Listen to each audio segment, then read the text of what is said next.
হাতে না বড় বন্ধু গায়ে নেবেন আচ্ছা ফারা গায়ে আইলো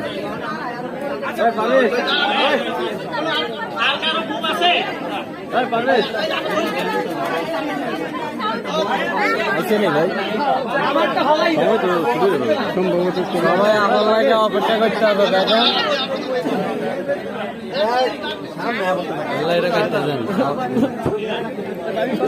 ভাই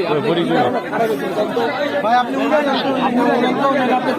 আপনার ক্যামেরা লেন্স কোন দিকে ভাই আমার ক্যামেরা লেন্স হলো এইদিকে তাহলে আপনি এদিকে আসতেছেন কেন না দেখেন সাংবাদিক ভাইরা কিভাবে মারপিট করতে আছে পরে মনে আবার লাগে এটা খুলে ফেলাই দিয়ে